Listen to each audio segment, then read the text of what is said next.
नमस्कार।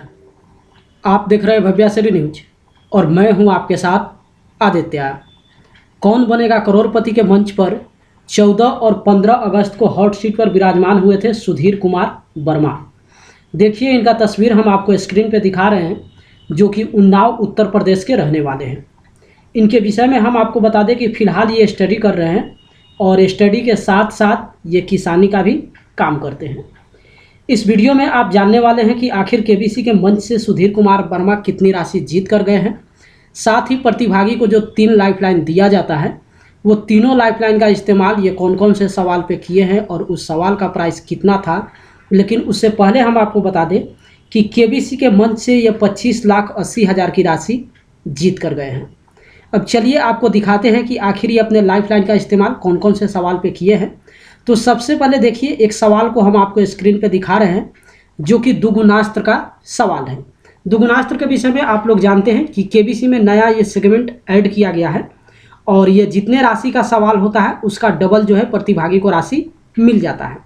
तो ये दुगुनास्त्र का इस्तेमाल करते हैं 80,000 के प्रश्न पे, जिस प्रश्न को हम आपको स्क्रीन पे दिखा रहे हैं। IPL 2024 में सर्वाधिक रन बनाने के लिए ऑरेंज कैप किसने जीता? 4 ऑप्शन है। ए ऋषभ पंत, बी शिखर धवन, सी विराट कोहली और डी अभिषेक शर्मा। तो ये इस प्रश्न का ये बिल्कुल सही जवाब देते हैं और ऑप्शन सी को लॉक करवाकर ये जीत जाते हैं 80,000 और साथ में इनको मिलता है 80,000 एक्स्ट्रा बेनिफिट। उसके बाद ये अपने पहले लाइफलाइन का इस्तेमाल करते हैं 1,60,000 के प्रश्न पे, जो कि ऑडियंस पोल था। देखिए 1,60,000 का सवाल हम आपको स्क्रीन पे दिखा रहे हैं। भारत में शासन करने वाले किस राजवंश की वंशावली तैमूर और चंगेज खान दोनों से निकलती है?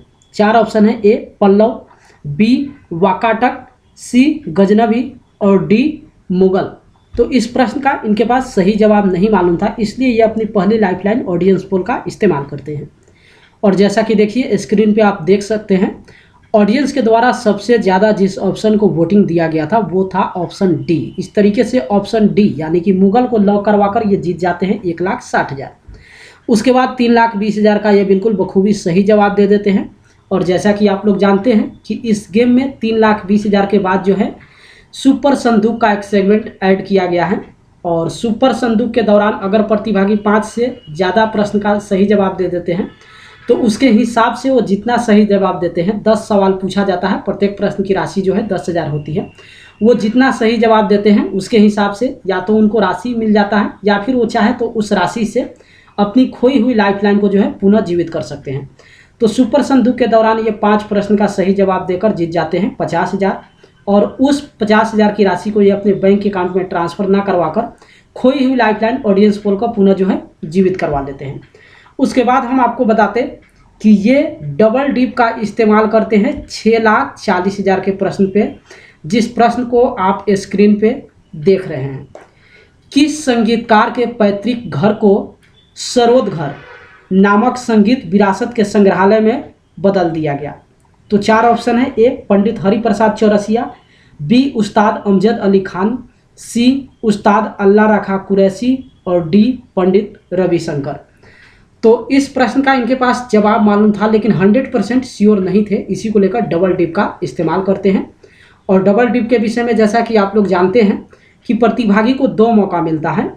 एक बार अगर आप किसी ऑप्शन को लॉक करवाते हैं और वो गलत हो जाता है तो दोबारा आप 3 में से किसी और ऑप्शन को लॉक करवा सकते हैं। तो सुधीर कुमार वर्मा जो है पहली बार में ही ऑप्शन बी को लॉक करवाते हैं, जो कि बिल्कुल इस प्रश्न का सही जवाब हो जाता है और इस तरीके से ये डबल डिप का इस्तेमाल करके जीत जाते हैं 6,40,000। उसके बाद हम आपको बता दें कि ये अपने दूसरे लाइफलाइन यानी कि जो खोई हुई लाइफलाइन ऑडियंस पोल जिसे ये खरीदे हुए थे उसका इस्तेमाल करते हैं 25 लाख के प्रश्न पे, जिस प्रश्न को हम स्क्रीन पे दिखा रहे हैं।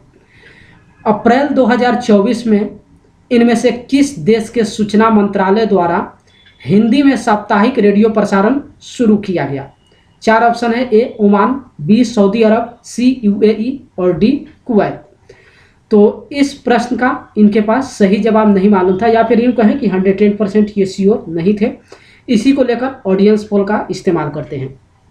और जैसा कि आप स्क्रीन पे देखिए, ऑडियंस के द्वारा सबसे ज़्यादा जिस ऑप्शन को वोटिंग दिया गया था वो था ऑप्शन डी यानी कि कुवैत। इस तरीके से यह ऑप्शन डी को लॉक करवाकर जीत जाते हैं 25 लाख।